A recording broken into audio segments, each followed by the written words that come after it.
অ্যাসিলক 300 ট্যাবলেটের কাজ কি, কেন ডাক্তাররা প্রেসক্রিপশন করে থাকে এই বিষয়ে জানবো। অ্যাসিলক 300 এটা রয়েছে ব্র্যান্ড নেম, এর কম্পোজিশন রয়েছে র্যানিটিডিন ট্যাবলেট 300 mg, এটা 300 mg রয়েছে। এটা তৈরি করেছে ক্যাডিলা ফার্মাসিউটিক্যাল কোম্পানি তৈরি করেছে। এটা 20টা ট্যাবলেটের পাতা এবং 20টা ট্যাবলেটের প্রাইস রয়েছে 54 টাকা 80 পয়সা।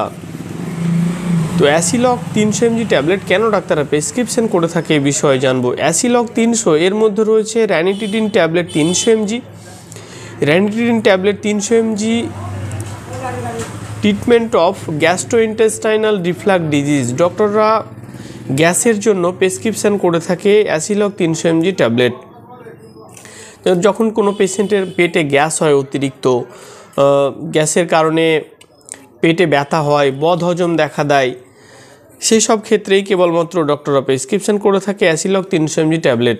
অ্যাসিলক 300 mg ট্যাবলেট খাওয়ার পরে আমাদের স্টোমাকে যে অতিরিক্ত অ্যাসিড তৈরি হয়, সেই অ্যাসিডটা তৈরি করতে বাধা দিয়ে কাজ করে থাকে, মানে গ্যাসটা কমিয়ে কাজ করে থাকে অ্যাসিলক 300 mg ট্যাবলেট।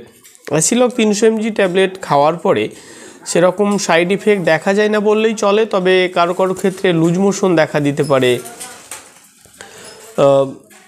মাথা ব্যথা দেখা দিতে পারে, মাথা ঘুরতে পারে, এসবই সাধারণত সাইড ইফেক্ট দেখা যায়। তো যাই হোক, অ্যাসিলক 300 mg ট্যাবলেট খাওয়ার পরে কোনো ধরনের সাইড ইফেক্ট যদি আপনার দীর্ঘস্থায়ী দেখা যায় তো অবশ্যই ডাক্তারের পরামর্শ নেওয়া উচিত এবং ডাক্তারের কাছে যাওয়া উচিত। অ্যাসিলক 300 mg ট্যাবলেট খাওয়ার আগে কিছু সতর্কতা আছে যেগুলো জানা খুব জরুরি। যেমন হচ্ছে, অ্যাসিলক 300 mg ট্যাবলেট খাওয়ার আগে যদি আপনার কোনো মেডিসিনে অ্যালার্জি রিঅ্যাকশান থাকে তো অবশ্যই ডাক্তারকে জানানো উচিত। অ্যাসিলক 300 mg ট্যাবলেট খাওয়ার সময় অ্যান্টাসিড পান করা উচিত নয়। অ্যাসিলক 300 mg ট্যাবলেট খাওয়ার সময় অ্যালকোহল পান করা উচিত নয়। আপনি যদি প্রেগনেন্ট হন বা স্তন্যপানকারী মা হন তবুও অবশ্যই ডাক্তারকে জানানো উচিত এবং ডাক্তারের পরামর্শ নেওয়া উচিত।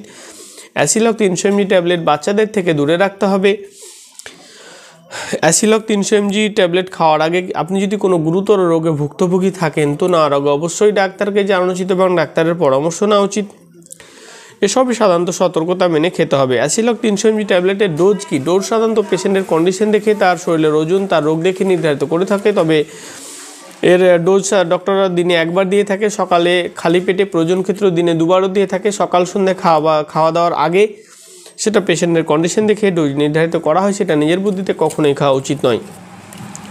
অ্যাসিলক 300 এর কম্পোজিশন রয়েছে ranitidine tablet 300 mg। Ranitidine tablet 300 mg খাওয়ার আগে অবশ্যই ডাক্তারের পরামর্শ নেওয়া উচিত। ডাক্তারের পরামর্শ ছাড়া কখনো কোনো ধরনের মেডিসিন খাওয়া উচিত নয়, এতে বিপদ ঘটতে পারে।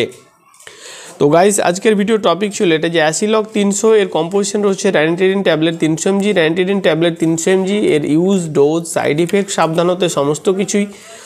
যদি ভিডিওটা ভালো লেগে থাকে তো অবশ্যই ভিডিওটা লাইক করবে এবং চ্যানেলটা সাবস্ক্রাইব করবে এবং ভিডিওটা শেয়ার করবে।